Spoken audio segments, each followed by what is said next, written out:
Katibu mkuu wa Umoja wa Mataifa Antonio Guterres ana wasiwasi kutokana na mapigano yaliyozuka tena kati ya Marekani na Iran. Guterres ana wasiwasi kwamba hali ya uchumi duniani itayumba sana, lakini pia vifo pamoja na majeruhi wengi wataibuka.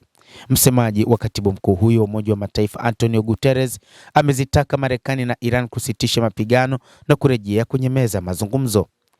Taarifa iliyotolewa na msemaji huyo imesema katibu mkuu amekuwa na wasiwasi kwa muda sasa kwa pande zote mbili zisiporejea katika meza ya mazungumzo, wigo wa mzozo unaweza kupanuka na inaonekana ndivyo hali ilivyo katika saa za hivi karibuni, Farhan Haq aliwaambia waandishi wa habari mjini New York. Kwa mujibu wake, kinachoendelea sio kitu kizuri. Katibu mkuu wa Umoja wa Mataifa anataka pande hizo kusitisha mapigano na kurejea tena kwenye juhudi za diplomasia. Msemaji huyo wa katibu mkuu wa Umoja wa Mataifa aliongeza kwa kusema juhudi za upatanishi zilizofanywa na Pakistan, Qatar na nchi zingine zinaendelea. Hata hivyo, uhalisia ni upi wa Umoja wa Mataifa katika mapambano dhidi ya vita vya aina yoyote katika ulimwengu, hasa linapokuja suala la Marekani katika mapambano? Umoja wa Mataifa unaonekana kutokuwa na meno katika vita vikubwa, hasa vita hivi vya Marekani na Jamhuri ya Kiislamu ya Iran.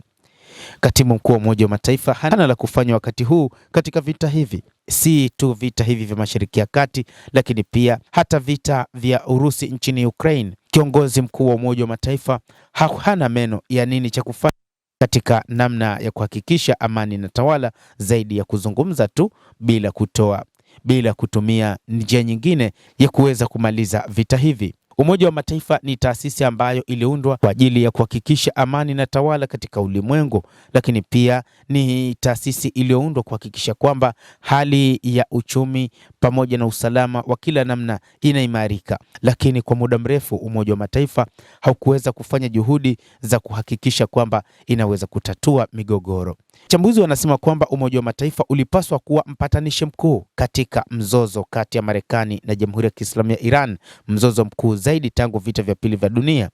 Licha ya kwamba inatajwa mzozo wa Urusi na Ukraine ni mkubwa, lakini kwa sasa inaonekana mzozo ambao umezidisha hali ya uchumi kuyumba zaidi duniani ni mzozo huu wa Mashariki ya Kati unaohusisha Marekani na Israel dhidi ya Jamhuri ya Kiislamu ya Iran. Ni mzozo ambao Umoja wa Mataifa, kwa mujibu wa wachambuzi wa mambo, ilipaswa kuhakikisha wanafanya mazungumzo na pande zote mbili na kuhakikisha vita hivi vinasitishwa. Lakini kwa sasa kinachofanywa na UN ni kutumia tu wapatanishi wa Pakistan katika kuhakikisha vita hivi vinasitishwa. Mtazamaji, endelea kutufuatilia, lakini nikusihi usisahau kulike, usisahau kucomment, kadhalika kusubscribe channel yetu hii upate habari hizi kwa mapana kupitia The World News. Mimi ni Adam Hussein, endelea kuwa nasi wakati wote, endelea kutufuatilia.